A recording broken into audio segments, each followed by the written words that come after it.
Our next panel of the day, new developments in local elections and local reforms on the ballot.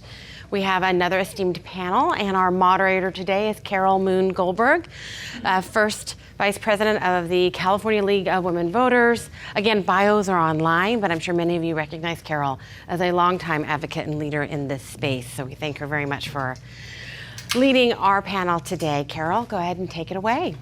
Thank you. Good morning, everybody. Almost good evening, but we're doing fine.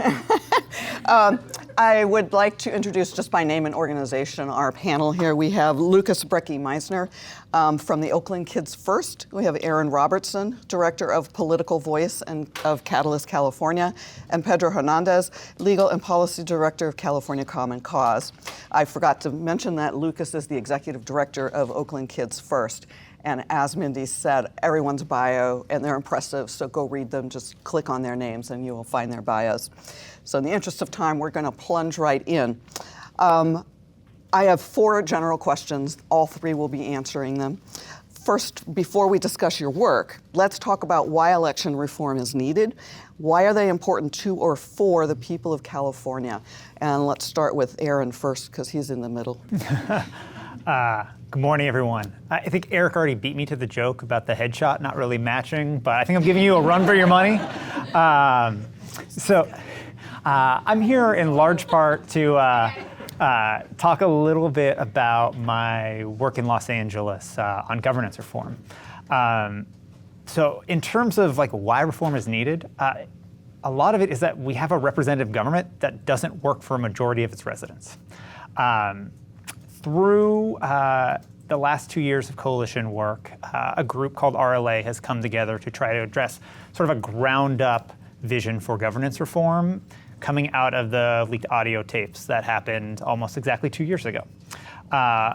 In this process of reaching out to residents around community convenings and through surveys, we talked to thousands of folks across Los Angeles and found that voters don't feel like their electeds look like them, understand their needs, or take action on their priorities. This is true across the board, and it's exacerbated for communities of color. More than half of Black and Asian Angelenos don't feel like their communities are reflected in decision makers in local government. This number drops down to about 46% in Native and Indigenous communities, 45% in Latina communities, and all the way down to 36% in white communities. In terms of representing their interests, more than half of communities of color in Los Angeles don't feel like the council represents their interests. When we look at Black Angelenos, it's the strongest with 55%, doesn't believe that the council is representing their interests, and drops down to 39% for white Angelenos.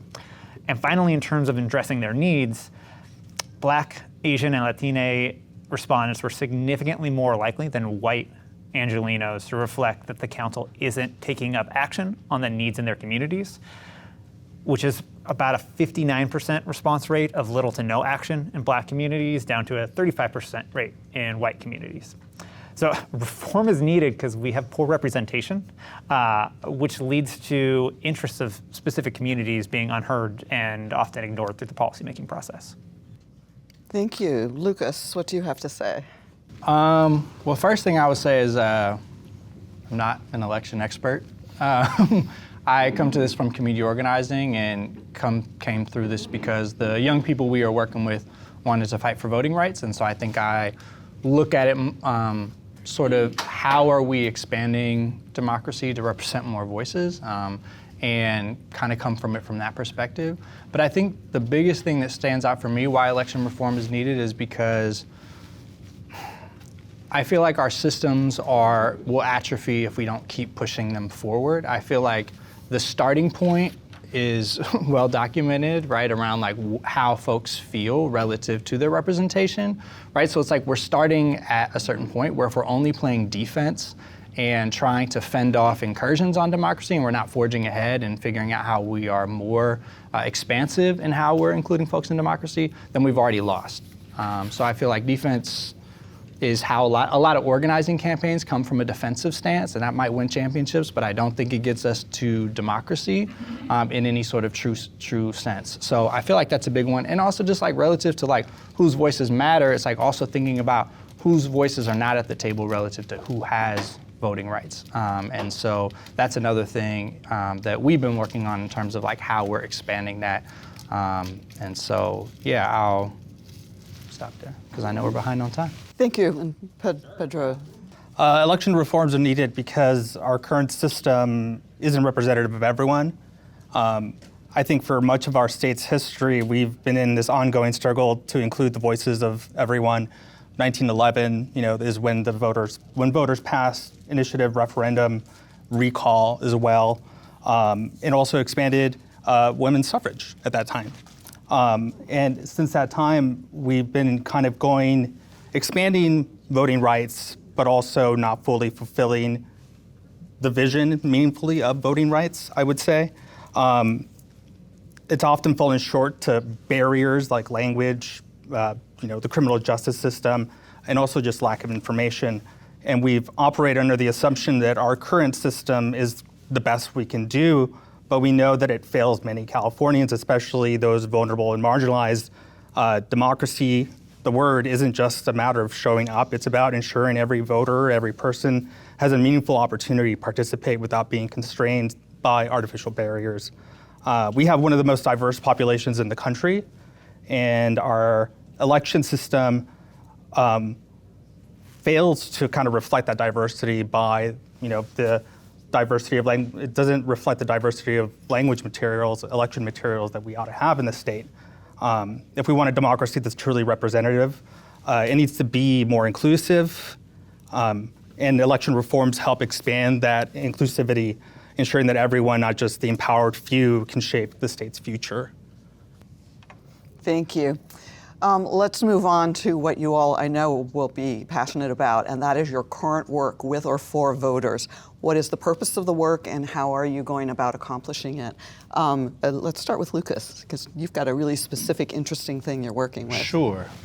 So I'm from Oakland, California, and dating back to even being a student in LUSD, there was always sort of avenues for youth engagement and leadership, but they felt very tokenizing, and a lot of times the advocacy would be encouraged, but it lacked any teeth. And having worked, I've been with Oakland Kids First now in a variety of capacities for over 15 years, and the needs haven't evolved that much for what young people have articulated, and yet no matter what sort of advocacy or organizing they tried to do, they weren't able to really make ground. And so in 2019, in the wake of our teacher strike, the school board basically said, well, we got to pay teachers, so we have to cut all these student services, right? And the young people were sort of the victim of this sort of divide and conquer technique that the school board was running, despite having worked out deals with board directors about how they were going to salvage these various things. And despite mobilizing and being 500 deep and passionate testimony and all the things that young people have the ability to do and sort of wielding this moral power, it wasn't sufficient. And the young people realized at that moment, like, we got to figure something else out because this hasn't changed. So they started looking into the idea of youth voting in school board elections specifically. Started kicking the tires on the idea, which has been piloted by like 5 small towns in Maryland. And what would this look like in a city context? Like, could we get something like this done? I'll spare you the long version, but they got it on the ballot. They ran the campaign fully during the pandemic when a lot of folks were like, now's not the time, like we got bigger fish to fry. And the young people were like, you have literally people trying to overhaul public education in front of our eyes and say, maybe we don't need teachers, maybe we could just do this virtually. Like, what better time? We're always told it's not our time. And so the main thing here is, like, we're talking about democracy, but the young people are really interested in the facet of it that's like, how do we hold elected officials accountable? There are so many benefits of younger first-time voters, right? More likely to become lifelong voters, more likely to get their families voting. There's a laundry list. It's on the Youth Vote Coalition website.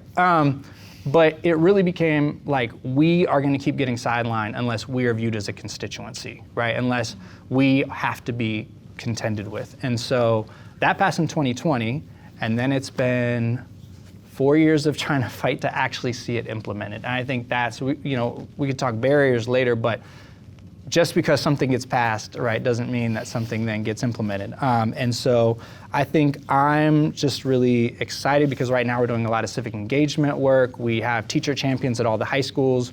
We wrote a whole civic engagement curriculum to make sure that young people understand how to vote, what school board directors do, centering the issues that they care about, doing voter registration at all the campuses, working with community partners, and really trying to get it where this is an institutionalized thing, because I think young people can really be a powerful voting bloc.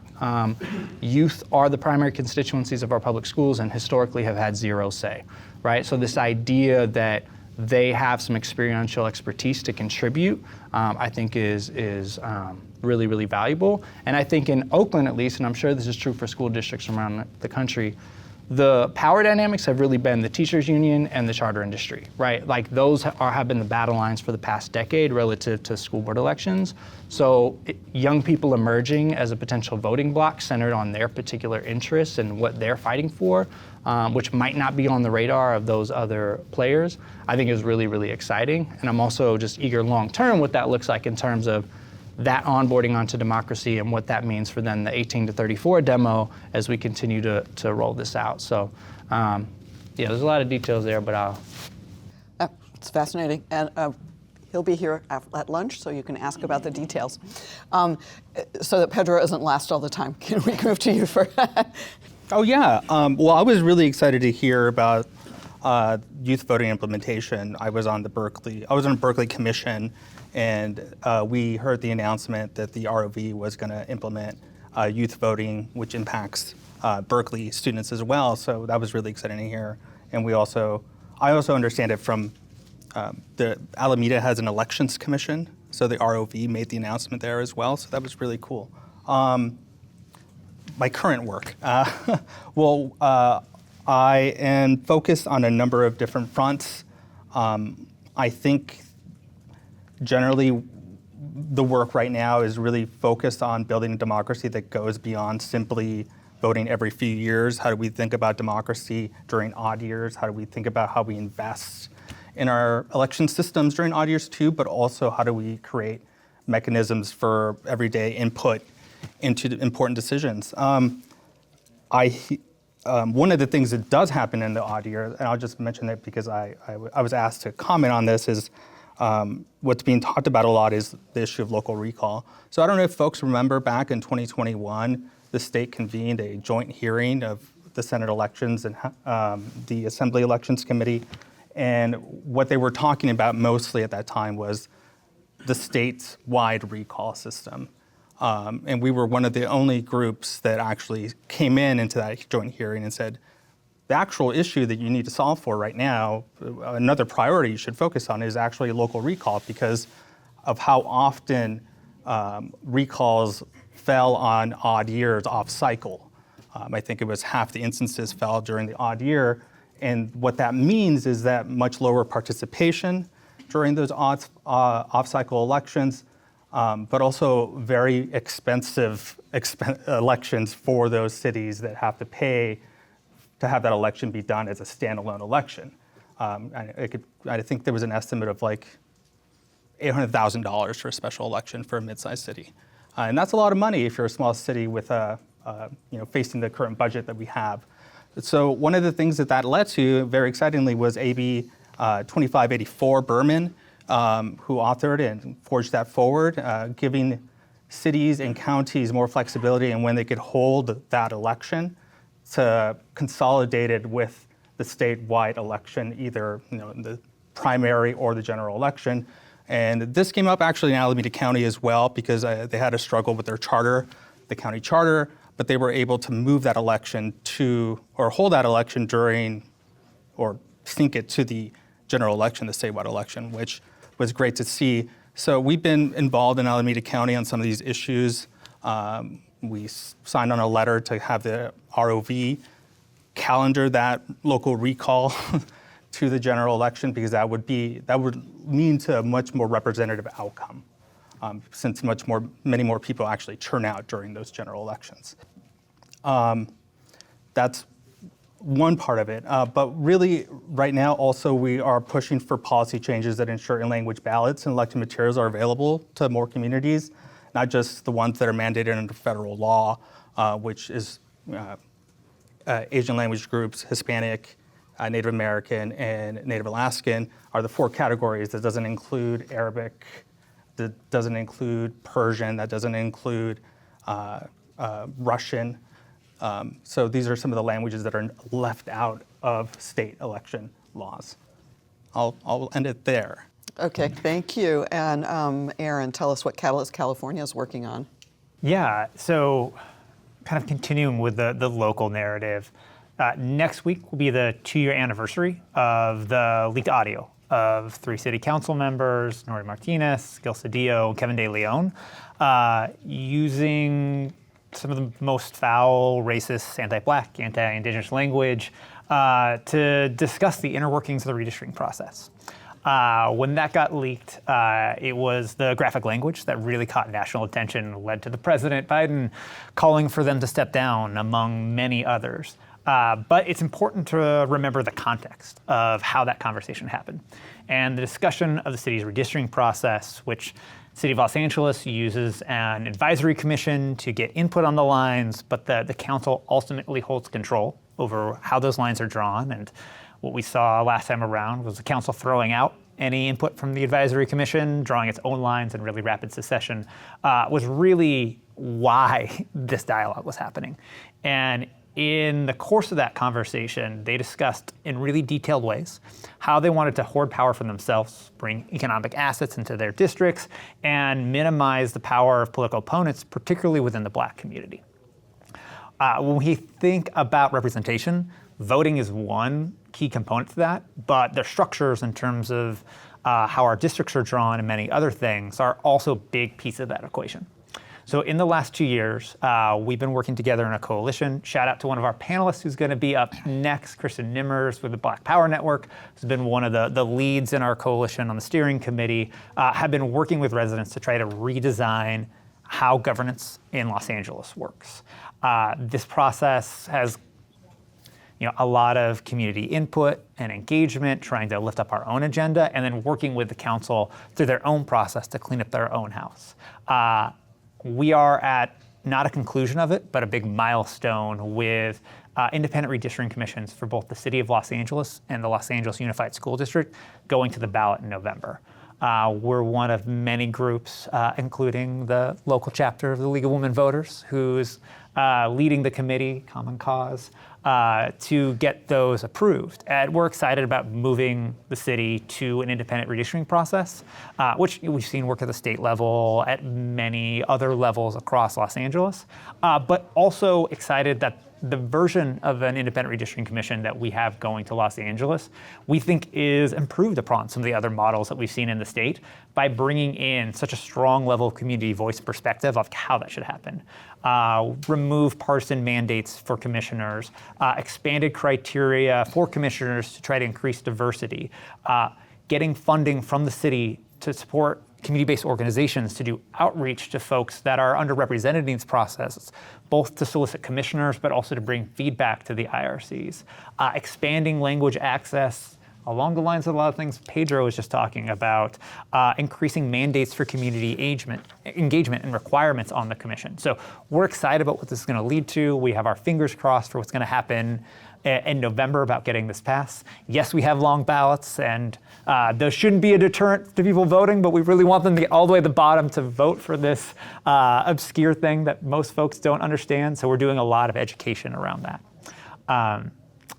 At the state level, so Catalyst was one of many co-sponsors for SB 299, the shift to the automatic voter registration process that Eric brought up earlier in his comments. That ended up being a contentious bill, largely around folks in this room who care about how automatic voter registration happens. That was vetoed by the governor yesterday, so that process isn't moving forward, but we're still sitting with the reality that just like the data that was shown earlier, our voter registration system is not effective at registering all communities across the state. When we look at the average registration rates, we have huge gaps between white voters who are registered, an average of 71% over the last decade. That drops down to the low 60s for Native and Black communities, and into the mid 50s for Asian and Latinx communities. Regardless of how we get there, the status quo can't be acceptable of the reality that's leading to. I know registration is only a small part in the overall participation and representation gap, but this is one that we've been working on. We haven't yet figured out the solution that's going to get through the states, and is going to continue to be a focus. Thank you. So we're talking about what you're doing, but are there barriers in the way the federal, state, or county systems are operating that hinder or make your organization's efforts more difficult? If there are, what are they, and what changes or reforms do you think are needed to make these barriers go away or get a way around them? Let's start with Pedro.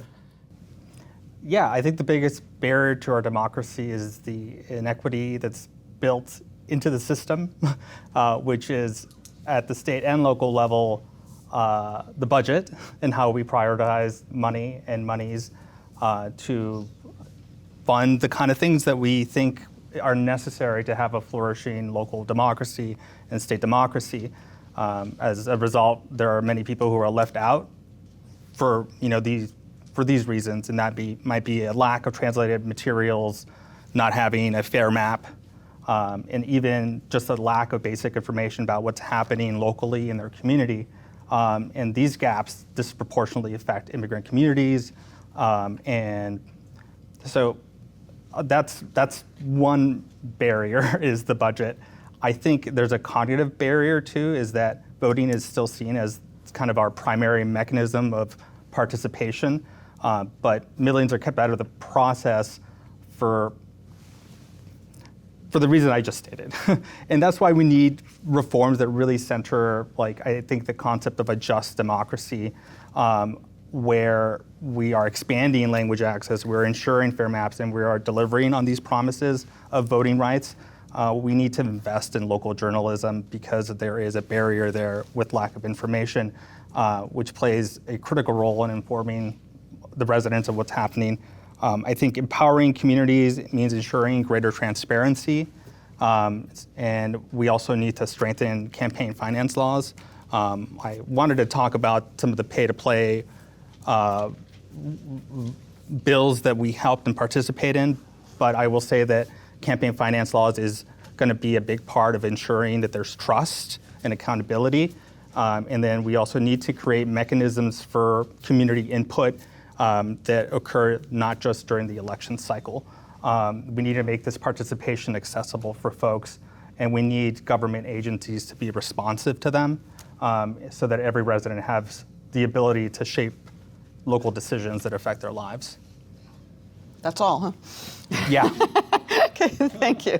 Lucas, what is your answer to this question? Well, I mean, Pedro, you alluded to this earlier, how, Berkeley had passed youth voting in 2016 and nothing ever came of it. And I think one of the barriers we see is bureaucrats kind of determining they're going to be the arbiters of what they implement and what they see through and what they don't. And I think there's a graveyard of great policy that's just things just are withering on the vine. And so we know, in the Berkeley case, the city actually said in the we will not spend a cent to implement this.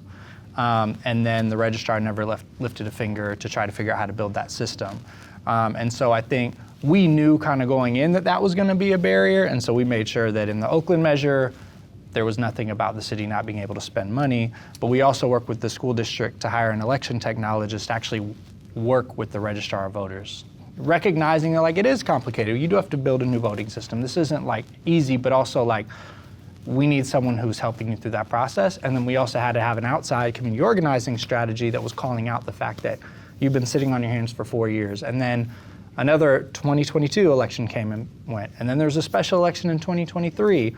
And it just kept not happening, right? So this idea that 70+% of voters in Berkeley passed it, 67% in Oakland passed it, and people then just sort of assume, oh, I guess that's happening now, and it's like, no, it's not, and it's just allowable. So I think like having talked to some registrars in other parts of the state, I was really struck by some of them are really proactive, like, oh, we're kicking the tires on this even though we don't have a local measure on this yet. Oh, we're doing as many partnerships as possible. And just recognizing that we are in a situation where that wasn't the case. So how do we need to finagle this, right? How do we need to continue to organize to push this? And in some ways, you have to have an organizing perspective beyond the quote unquote win, right? Because from where we're sitting until the material conditions change, like it's not really a win, it's just a step in the process. So I think that would love to see more partnership and implementation and innovation from local officials to actually implement voters' will. I think that's one big thing. And then another big thing I'll speak to is, I mean, if we don't grow the pie, like we're not doing anything, right? The idea of like, oh, our communities have more governance power, if it's just fighting over crumbs. I mean, like we continue to see such austerity measures, right? And if we actually want to forge ahead and figure out how do we implement new systems, that's going to require resources, and it's going to take sort of a reassessment of what our values are as a state. I mean, we're still reeling from Prop 13 in 1978. Like when we pushed so the Oakland Youth Vote Coalition is what we comprised of different organizations in Oakland. When we were campaigning for the measure in 2020, the young people were also phone banking for Prop 15 at the time, which was sort of a partial rollback of Prop 13, because we understood that like if we can't get more resources, what are we doing, right? Like it's not going to be sufficient. And so I think that like the idea of how we resource in Oakland right now, they're like, oh, we have to close 10 more schools, 20 more schools, right? This continues every 2-3 years, right? So we've just decided that funding education is like a nice to have, right? Like we've decided that in our local school districts, right? When I was in Oakland Public Schools, the state took over our school district. Now they're saying if you don't close more schools, the state may take over again, right? So this is an idea that like we have such a austerity mindset relative to like what's possible, right? And so I think growing the ability of folks to access our democracy is critical, but so too is making sure that we have the resources to actually fund some of this innovation. Or I think people have the false notion that these things are happening when they're really not. Thank you. And now, with your permission, I will use graveyard of great policy any chance I get. Yeah, and hopefully not a lot. No, hopefully not a lot. Hopefully less and less frequently. Okay, Aaron, what's standing in the way of Catalyst California's work? Yeah, so keeping with the theme of representation, one of the challenges we're facing at the local level is the size of our legislative bodies. Having really small city councils, board of supervisors, is creating a circumstance where smaller communities, underrepresented communities are structurally impaired from being in districts where they can elect candidates of choice, form communities of interest that have significant voting powers. In Los Angeles, there are 4 million residents, and we have 15 city council members. That is just under 265,000 people per council member, which is the largest of any major city in the United States. Phoenix is the closest, down at 200,000. Other comparable sized cities like New York has 173. Chicago is way down at 55. That doesn't mean Chicago is a goal to shoot for, but it shows you the outlier in which Los Angeles is. This sort of massive scale, again, makes it structurally impossible for indigenous communities, for some of our API communities, even the large population that's Latina in Los Angeles is often underrepresented in our city councils and things along those lines because it's difficult to draw effective districts for those communities. Unfortunately, this is a really unpopular issue with electeds and decision makers who don't want to reduce their own power. And while we've been successful moving to independent redistricting commissions, in the city, we haven't been able to push this kind of expansion of council through the process. The city took 2 years to talk about it and sort of ran down the clock. It's too late to go on the ballot. it feels like things are less intense now that everyone has moved on to new scandals and like maybe we dodged a bullet. So we're going to be trying to push that through a charter commission process, but there's an uphill climb in that space. It is even worse and maybe slightly more complicated at the county level, where LA has 10 million people in the county and 5 people on the Board of Supervisors, giving you 2 million people per supervisor, which is some of the largest constituencies in the country, larger than governors and other things along those lines. Juxtaposed to the city, the county Board of Supervisors put something on the ballot called Measure G, which is going to expand the board from 5 to 9 and do a whole bunch of other governance reform. Well, the city took a really methodical process that we and others were really able to bring input and voice into that led to a small amount of things that were well thought out and a lot of things that they didn't do. The Board of Supervisors really pushed forward quickly. It was 30 days from when the reforms were announced, with no engagement, no public participation, to when they were put on the ballot. And that sort of rapid pace left us with a whole host of reform measures that we've worked with others to try to understand, analyze, try to figure out the implications of. And it's an imperfect package. A lot of things that seem good in a vacuum, and we're trying to unpack, like, how is that actually going to hit communities? So we're both grappling with what do we do in the short term towards the ballot, because our Board of Supervisors may be expanding. 9 is still massive districts, and 9 was an arbitrary number that was picked because it polled better, which is not the best reason to select the size of our Board of Supervisors. So we still have work to do even if this passes, and is a significant barrier for a region with a population this size to ensure that voices of underrepresented communities are included. What rethinking of the big picture should we be doing to help the people of California feel that they can and they should participate in our system of government? Think big picture, dream, culture, whatever.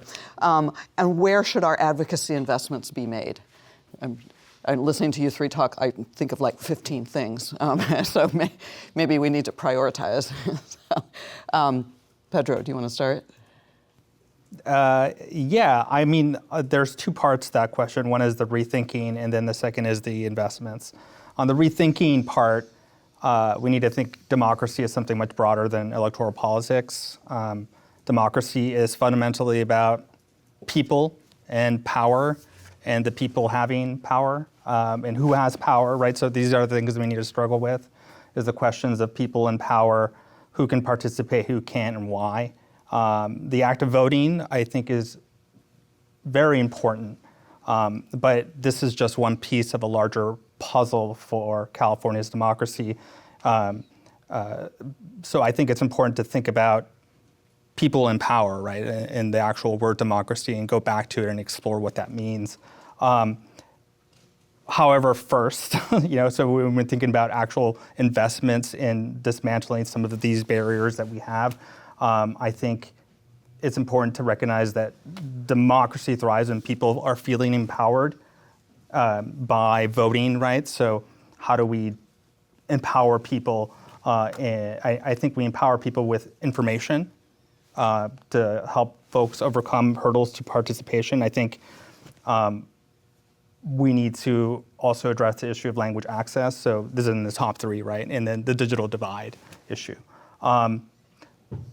I really see my job as thinking about how we get to a truly inclusive democracy, and I see a need for creating more spaces where everyday people can exercise power, whether that be participating, getting to tell the council to help shape an important measure that's coming to their city, and then actually being responsive, right, and getting some of the reforms you wanted in. I think advocacy investments should focus on civic education, expanding language access, and creating like participatory structures that help influence local decision making. Thank you. Let's just move up the table. So, Aaron. I'm loving this panelist roulette. I'm like on my toes. Like, when do I get to go next? Keeps you awake, right? Yeah, there are so many things we could bring up here. I'm going to pick one area to focus on. I don't think we can underestimate the role that money in politics plays in terms of disenchanting voters. Corporate influence over our elections makes people feel powerless. It disincentivizes them from participating. It reinforces all of the negative stereotypes about how much one person's voice or one person's vote matters. California desperately needs initiative and referendum reform. Counter to what we heard earlier, I would argue it's not actually difficult to get initiatives or referendums on the ballot. It's just incredibly expensive. And that leaves power in a small group of hands of who can actually do that. And we've seen the will of the voters be kind of manipulated through this process by massive ad spendings that's undoing what legislators and others are kind of doing in that space. There have been attempts at this, and we desperately need change in that space. I think on the flip side of using money to empower everyday Californians, Common Cause has actually been doing some great work championing an exciting public financing reform that comes out of Seattle called democracy vouchers. That is a mix of public funding for candidates who commit to certain spending requirements for how they run their campaign, as well as giving control of who gets those resources into the hands of residents, voters. Like, you get to pick what that looks like, where folks are getting vouchers in the mail. They get to donate to any candidate of choice. That in Seattle, it's shown shifts in both who gets elected, but as well as increased participation rates, including communities that historically participate at low rates. Once they use them, get engaged, the rate of participating in future elections skyrockets.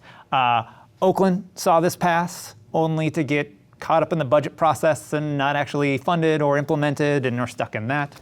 I know you all have been working with San Jose and San Diego and some other cities.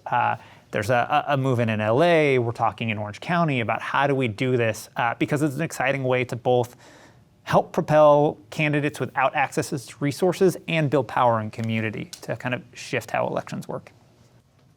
Thank you. And Lucas? I was going to say the same thing. Yeah. The roulette wheel smell in my favor. Yeah, money out of politics is, that's the big one. It's like it doesn't take like a crystal ball to know that like that's kind of an issue that's connected to a lot of issues. The democracy dollar stuff, I think I'm hopeful, I'm optimistic, more so that those things can be piloted and evaluated and we can work the kinks out. Certainly in Oakland we see, and this is true of every city, you have low voter turnout districts, and those voters, you're not gonna get your door knocked on, you're not gonna get called, you're not gonna get engaged, right? We have, even if we think about like our mayoral politics, it's like most of the mayors of the last 20 years have come from the same city council seat, because that's the high turnout, more affluent district, that's the pipeline. We're just gonna cater to those folks, right? So this idea of how we engage more folks in our democracy, I think is critical. But also, to your point, Pedro, it's like, it can't just be relative to every 4 years. Like, we do need to find more ways to get folks engaged, have political homes, organizing in their neighborhoods, having that sense of connectivity. We also are going through this immense like narrative shift in cities like Oakland around, this is the worst it's ever been, it's violent, it's this, it's that. And that drives people inside rather than into community, right? So I think we also have to think about how narratives play out in terms of limiting the civic engagement of folks more broadly. But I also think like, there are these innovations in different places, right? There's democracy dollars, there's things like ranked choice voting, there's youth voting, there's making sure that folks who are formerly incarcerated can vote, there's experiments on non-citizen voting. I think one of the things that we see happening really effectively on the right relative to like abortion bans and things like this is like, oh, it worked there, let's copy and paste, let's bring that here, right? And there's a nimbleness of scaling things that really reel back our rights, right? But we aren't necessarily as thoughtful about how we pilot things, improve upon things. Oh, that's working in San Jose. What were the lessons learned? How do we factor that in when we go to Oakland? How do we think about this on a state level? There's been folks around the country from different cities that are reaching out about youth voting and they want to learn, right? And so we're really trying to evaluate and document, why are we making the strategic decisions we are? What barriers to implementation are there? Like, how do we leave breadcrumbs and how do we not feel like we have to reinvent the wheel in every locale, but really evaluate and learn and have that that perspective. So I think, yes, get money out of politics. That's my top line answer, but just to try to be different. I think that ensuring that folks feel like they are actually centered in engagement, which is not currently happening in most places, that folks knock on their doors, and that implementation doesn't fall to community organizations, right? That the registrar is teaching people how to do ranked choice voting, that the registrar is reaching out to new voters and saying, hey, here's what this is going to look like.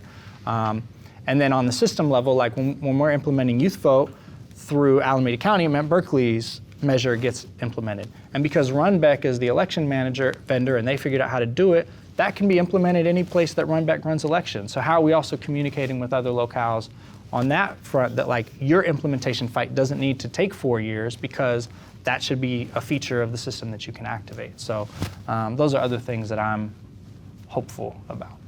Thank you. Any questions from the audience? I think the question was basically to Aaron about Measure G in Los Angeles County. How do you deal with the tension between one provision that offers direct election of the CEO and another provision in the same measure that expands the number of supervisors on the board? Is there a tension, and how should that be resolved? Yeah, so Measure G, which is the LA County governance reform package, there's about 14 things in it that include both of those: ethics reform, implementation vehicles, the cadence and timing of when things can be announced and go to the board.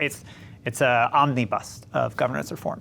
The shift from an appointed CEO to an elected county executive is one of the bigger ones and has gotten a lot of attention and tension around. The two sides that you bring up of, on one hand, folks argue that this is giving voters the opportunity to elect their county mayor, which they haven't had before. On the other hand, there are concerns about representation of, this is one person with a large amount of power representing all of the county. Is it going to reflect all of the county? How will that shift what we're trying to build towards of a more representative leadership body? Both of those arguments have been made by stakeholders, including in our LA Focus Coalition, where people are on opposite sides of like what to do about this. I think one of the biggest challenges is there is so little detail in Measure G around how any of these things will be implemented. And we're fundamentally dismantling the CEO's office, creating a new structure, and we don't really know what the balance of power is going to look like between this elected official, the expanded board of supervisors and whatnot. And that doesn't mean it's bad outcomes, but the folks that have put this measure forward, that are asking people to support it, are asking for a whole lot of trust in how it will be designed, how the details that aren't included on what we're voting on will be eventually sorted out, with promises that there'll be a lot of community engagement, there will be opportunities to have voice. And what has happened thus far has not necessarily engendered trust, particularly in communities that are used to being ignored.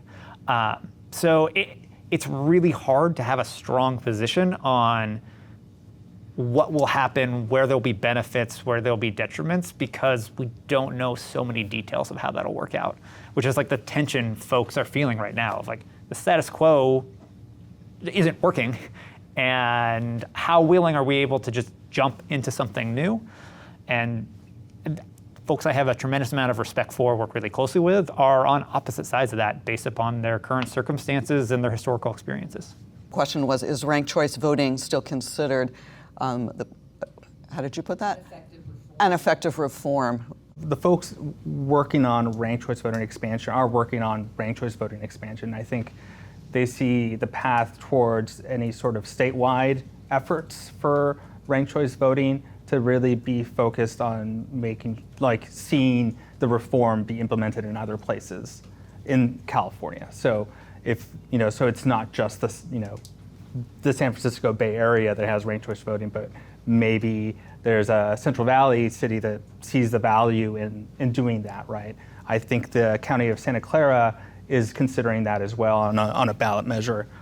So I think ranked choice voting is very much still part of the conversation.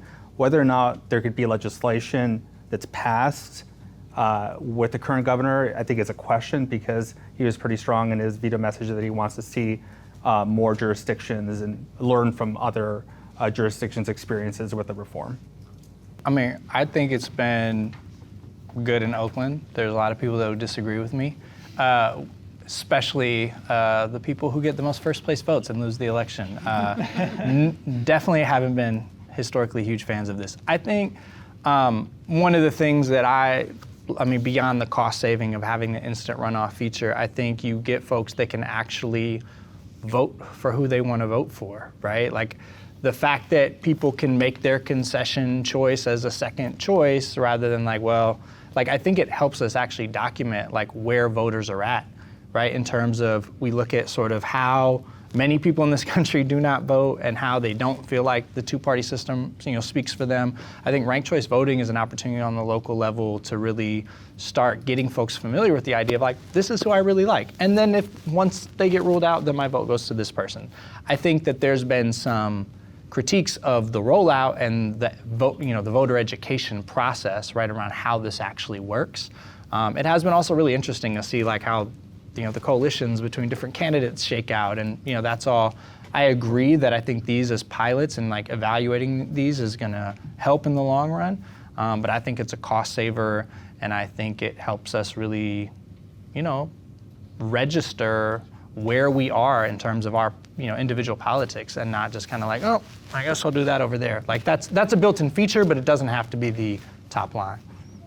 I'll add that I think there is some interest in seeing what happens with proportional ranked choice voting, which is the multi-seat version of ranked choice voting. It's the proportional representation form that City of Portland recently passed and that the City of Albany, California has been implementing. So I think folks are kind of curious to see how that pans out as well before any more expansion. I think there's a lot of enthusiasm for the potential model that New York City could be. And unfortunately, that led us to Eric Adams, and no one wants to talk about that anymore. So that has died down a little bit. Yeah, I hadn't thought about that. Actually, that was the final question, but you're welcome to come up and talk to these folks. I want to thank the representatives of Oakland Kids First, Catalyst California, and California Common Cause for sharing